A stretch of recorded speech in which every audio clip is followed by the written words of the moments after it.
இதில் பார்த்தீங்கன்னா நம்ம டைல்ஸ் ஒர்க்கு போயிட்டுருக்குது.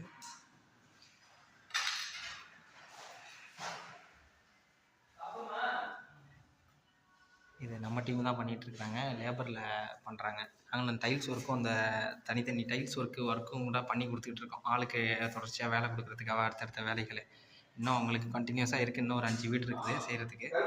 பார்த்தீங்கன்னா இவங்க பார்டர் டைல் கேட்டாங்க. கிளைண்ட்டோட விருப்பத்துக்கு பிறகு இது வந்து நம்ம டைல்ஸ் அவங்க செலக்ட் பண்ணியிருக்காங்க. அது நம்மளது இல்லை, வேறு ஒருத்தவங்க கட்டின வீட்டில் ஆக்சுவலி டைல்ஸ் மட்டும் ஒர்க் பண்ணணும்னு சொல்கிறதுனால அதை நம்ம டைல்ஸ் மட்டும் பண்ணி கொடுத்துட்ருக்கோம்.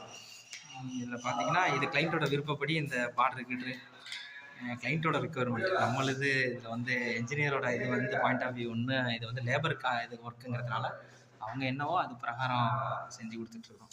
பட் பாக்கி குவாலிட்டியை பார்த்தீங்கன்னா பக்காவாக இருக்கும். என்னென்னா அந்த சவுண்டு வராமல் நல்லா கலவையை போட்டு நல்லா தட்டி மட்டம் கட்டி கலவையோட ப்ரொப்போர்ஷனேட்லாம் ப்ராப்பராக இருக்கும் உங்களுக்கு. அதில் எந்த இதுவும் இருக்காது.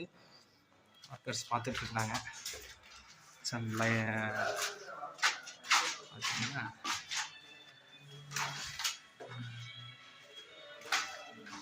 லெவல் பண்ணி தட்டி கட்டி அந்த குவாலிட்டியை ப்ராப்பராக மெயின்டைன் பண்ணிடுவாங்க. நம்ம வந்து இதில் வந்து ஒர்க்கு குவாலிட்டி தானே தவிர இந்த டிசைன்ஸு ரிலேட்டட் பேராமீட்டரு இந்த பார்டர் கிட்டலாம் பார்த்தீங்கன்னா இது கிளைண்ட்டோட ரிக்குவயர்மெண்ட். அவங்களுக்கு என்ன தேவையான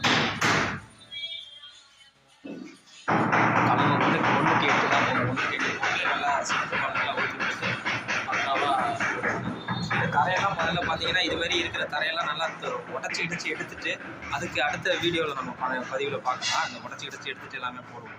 நல்லா க்ளீன் பண்ணி சுத்தம் பண்ணிவிட்டு ப்ரெஷ்ஷை வச்சு தண்ணியெல்லாம் ஊற்றி நல்லா அடிச்சுட்டு சுத்தம் பண்ணிவிட்டு தான் கலவையை போடுவாங்க. ஆமாம்.